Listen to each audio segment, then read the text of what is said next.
Sean bienvenidos a Selectura, la lectura como una aventura. Mi nombre es Dani y hoy quiero compartir con ustedes el cuento titulado La bestia en la cueva, del escritor estadounidense Howard Phillips Lovecraft. Comienza así. La horrible conclusión que se había ido abriendo camino en mi espíritu, de manera gradual, era ahora una terrible certeza. Estaba perdido por completo, perdido sin esperanza, en el amplio y laberíntico recinto de la cueva colosal. Dirigiese donde dirigiese mi esforzada vista, no podía encontrar ningún objeto que me sirviese de punto de referencia para alcanzar el camino de salida. No podía mi razón albergar la más ligera esperanza de volver jamás a contemplar la bendita luz del día, ni de pasear por los valles y las colinas agradables del hermoso mundo exterior. La esperanza se había desvanecido. A pesar de todo, educado como estaba por una vida entera de estudios filosóficos, obtuve una satisfacción no pequeña de mi conducta desapasionada, porque aunque había leído con frecuencia sobre el salvaje frenesí en el que caían las víctimas de situaciones similares, no experimenté nada de esto, sino que permanecí tranquilo, tan pronto como comprendí que estaba perdido. Tampoco me hizo perder ni por un momento la compostura, la idea de que era probable que hubiese vagado hasta más allá de los límites en los que se me buscaría. Si había de morir, reflexioné, aquella caverna terrible pero majestuosa sería un sepulcro mejor que el que pudiera ofrecerme cualquier cementerio. Había en esta concepción una dosis mayor de tranquilidad que de desesperación. Mi destino final sería perecer de hambre. Estaba seguro de ello. Sabía que algunos se habían vuelto locos en circunstancias como esta, pero no acabaría yo así. Yo solo era el causante de mi desgracia. Me había separado del grupo de visitantes sin que el guía lo advirtiera, y después de vagar durante 1 hora aproximadamente por las galerías prohibidas de la caverna, me encontré incapaz de volver atrás por los mismos vericuetos tortuosos que había seguido desde que abandoné a mis compañeros. Mi antorcha comenzaba a expirar. Pronto estaría envuelto en la negrura total y casi palpable de las entrañas de la tierra. Mientras me encontraba bajo la luz poco firme y evanescente, medité sobre las circunstancias exactas en las que se produciría mi próximo fin. Recordé los relatos que había escuchado sobre la colonia de tuberculosos que establecieron su residencia en estas grutas titánicas, por ver de encontrar la salud en el aire sano, al parecer del mundo subterráneo, cuya temperatura era uniforme para su atmósfera, e impregnado su ámbito de una apacible quietud. En vez de la salud habían encontrado una muerte extraña y horrible. Yo había visto las tristes ruinas de sus viviendas defectuosamente construidas al pasar junto a ellas con el grupo, y me había preguntado qué clase de influencia ejercía sobre alguien tan sano y vigoroso como yo una estancia prolongada en esta caverna inmensa y silenciosa. Y ahora, me dije con lóbrego humor, había llegado mi oportunidad de comprobarlo, si es que la necesidad de alimentos no apresuraba con demasiada rapidez mi salida de este mundo. Resolví no dejar piedras sin remover, ni desdeñar ningún medio posible de escape, en tanto que se desvanecían en la oscuridad los últimos rayos espasmódicos de mi antorcha. De modo que, apelando a toda la fuerza de mis pulmones, proferí una serie de gritos fuertes, con la esperanza de que mi clamor atrajese la atención del guía.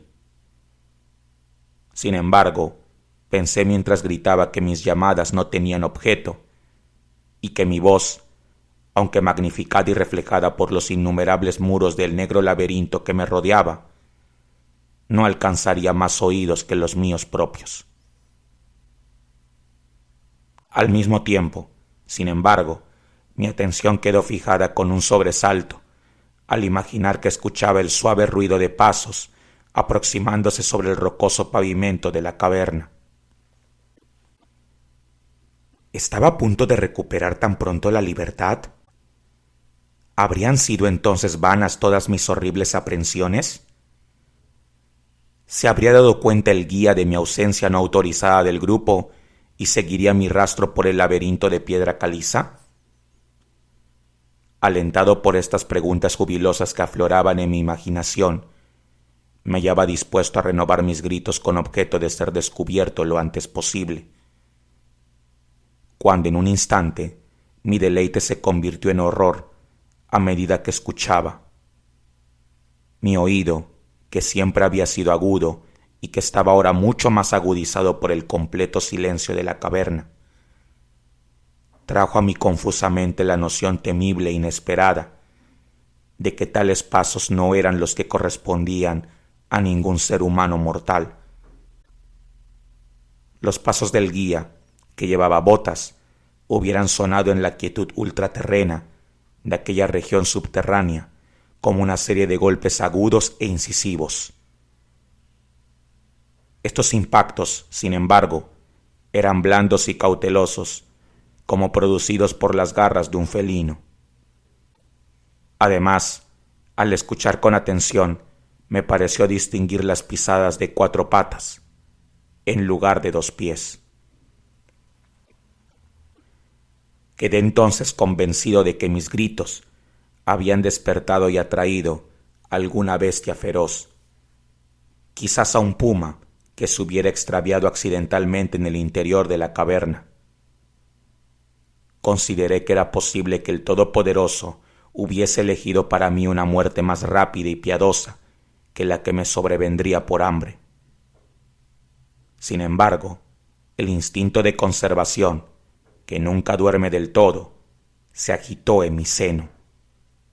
Y aunque el escapar del peligro que se aproximaba no serviría sino para preservarme para un fin más duro y prolongado, determiné a pesar de todo vender mi vida lo más cara posible. Por muy extraño que pueda parecer, no podía mi mente atribuir al visitante intenciones que no fueran hostiles. Por consiguiente, me quedé muy quieto, con la esperanza de que la bestia, al no escuchar ningún sonido que le sirviera de guía, perdiese el rumbo, como me había sucedido a mí, y pasase de largo a mi lado. Pero no estaba destinada esta esperanza a realizarse. Los extraños pasos avanzaban sin titubear. Era evidente que el animal sentía mi olor, que sin duda podía seguirse desde una gran distancia, en una atmósfera como la caverna, libre por completo de otros efluvios que pudieran distraerlo. Me di cuenta, por tanto, de que debía estar armado para defenderme de un misterioso e invisible ataque en la oscuridad, y tanteé a mi alrededor en busca de los mayores entre los fragmentos de roca que estaban esparcidos por todas partes en el suelo de la caverna, y tomando uno en cada mano para su uso inmediato, esperé con resignación el resultado inevitable. Mientras tanto, las horrendas pisadas de las arpas se aproximaban. En verdad, era extraña en exceso la conducta de aquella criatura. La mayor parte del tiempo, las pisadas parecían ser las de un cuadrúpedo que caminase con una singular falta de concordancia entre las patas anteriores y posteriores.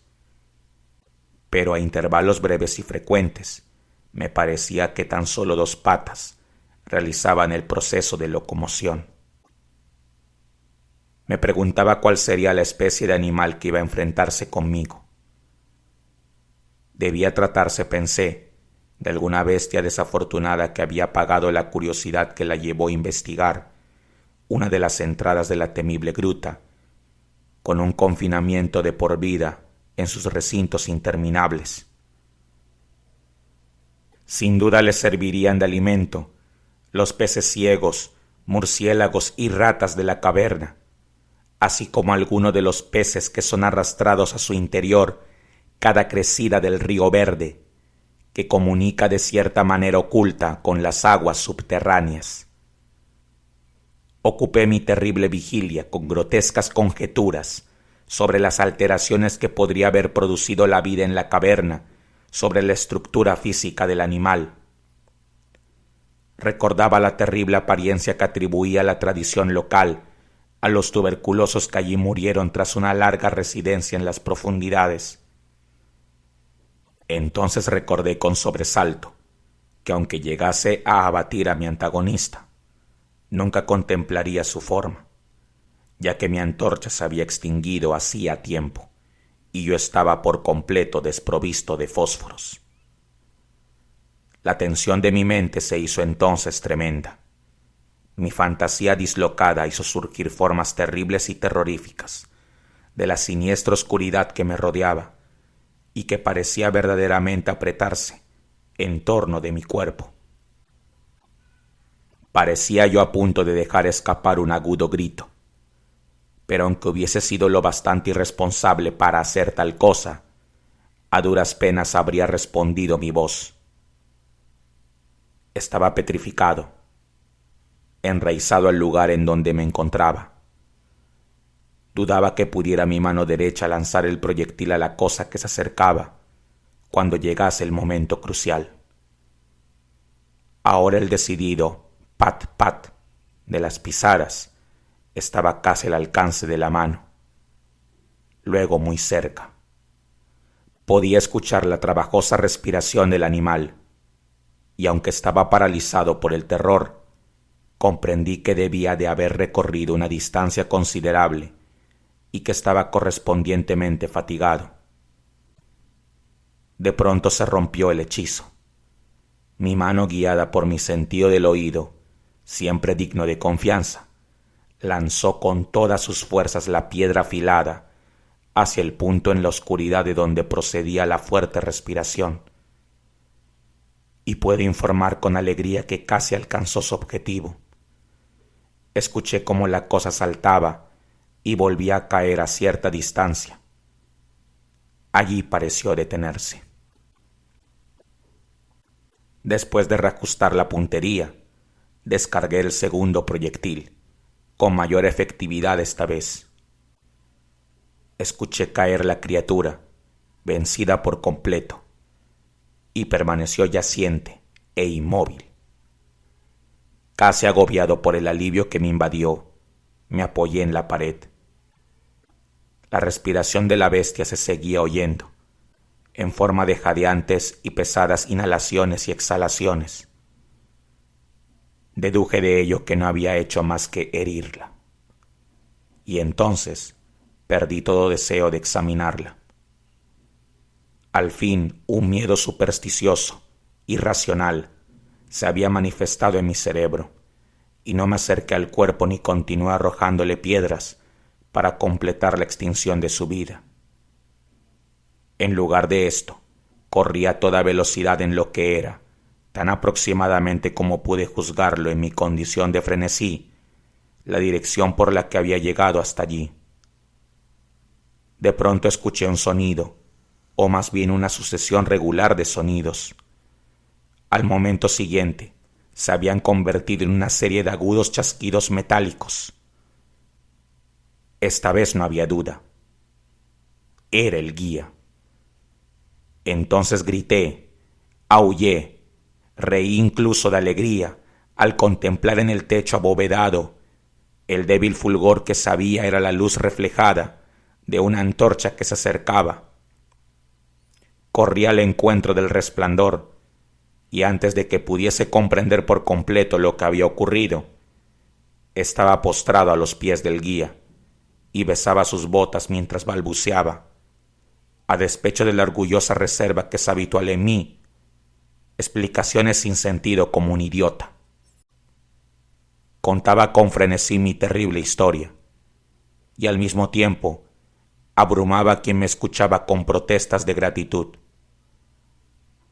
Volví por último a algo parecido a mi estado normal de la conciencia. El guía había advertido mi ausencia al regresar el grupo a la entrada de la caverna, y guiado por su propio sentido intuitivo de la orientación, se había dedicado a explorar a conciencia los pasadizos laterales que se extendían más allá del lugar en el que había hablado conmigo por última vez, y localizó mi posición tras una búsqueda de más de 3 horas. Después de que hubo relatado esto, yo, envalentonado por su antorcha y por su compañía, empecé a reflexionar sobre la extraña bestia a la que había herido a poca distancia de allí, en la oscuridad, y sugerí que averiguásemos, con la ayuda de la antorcha, qué clase de criatura había sido mi víctima. Por consiguiente, volví sobre mis pasos hasta el escenario de la terrible experiencia. Pronto descubrimos en el suelo un objeto blanco, más blanco incluso que la reluciente piedra caliza.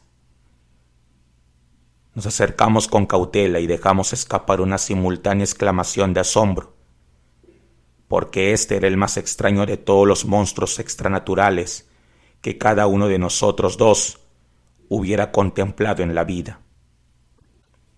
Resultó tratarse de un mono antropoide de grandes proporciones, escapado quizás de algún zoológico ambulante. Su pelaje era blanco como la nieve, cosa que sin duda se debía a la calcinadora acción de una larga permanencia en el interior de los negros confines de las cavernas, y era también sorprendentemente escaso, y estaba ausente en casi todo el cuerpo, salvo de la cabeza. Era allí abundante y tan largo que caía en profusión sobre los hombros. Tenía la cara vuelta del lado opuesto donde estábamos, y la criatura yacía casi directamente sobre ella. La inclinación de los miembros era singular, aunque explicaba la alternancia en su uso, que yo había advertido antes, por lo que la bestia avanzaba a veces a 4 patas y otras en solo 2. De las puntas de sus dedos se extendían uñas largas como de rata.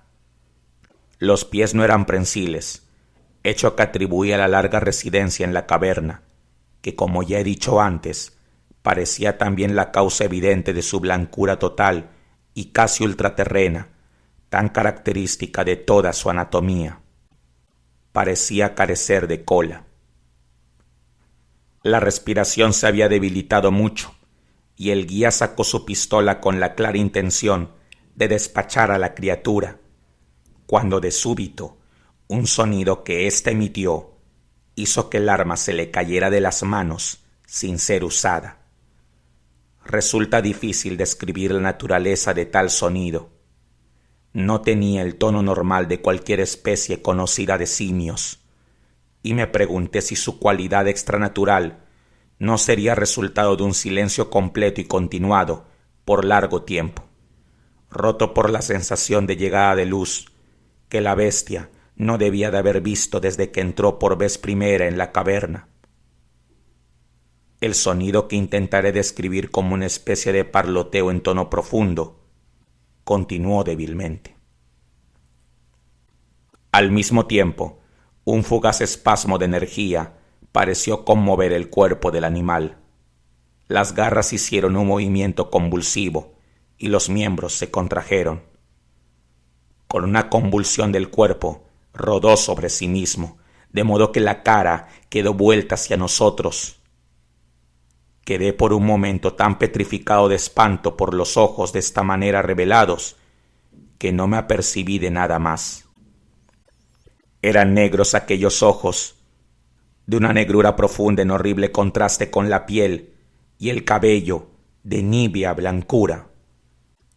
Como los de las otras especies cavernícolas, estaban profundamente hundidos en sus órbitas y por completo desprovistos de iris. Cuando miré con mayor atención, Vi que estaban enclavados en un rostro menos prognático que el de los monos corrientes e infinitamente menos velludo. La nariz era prominente. Mientras contemplábamos la enigmática visión que se representaba a nuestros ojos, los gruesos labios se abrieron y varios sonidos emanaron de ellos, tras lo cual la cosa se sumió en el descanso de la muerte. El guía se aferró a la manga de mi chaqueta y tembló con tal violencia que la luz se estremeció convulsivamente, proyectando en la pared fantasmagóricas sombras en movimiento. Yo no me moví. Me había quedado rígido, con los ojos llenos de horror, fijos en el suelo delante de mí. El miedo me abandonó y en su lugar se sucedieron los sentimientos de asombro, compasión y respeto. Los sonidos que murmuró la criatura abatida que yacía entre las rocas calizas nos revelaron la tremenda verdad.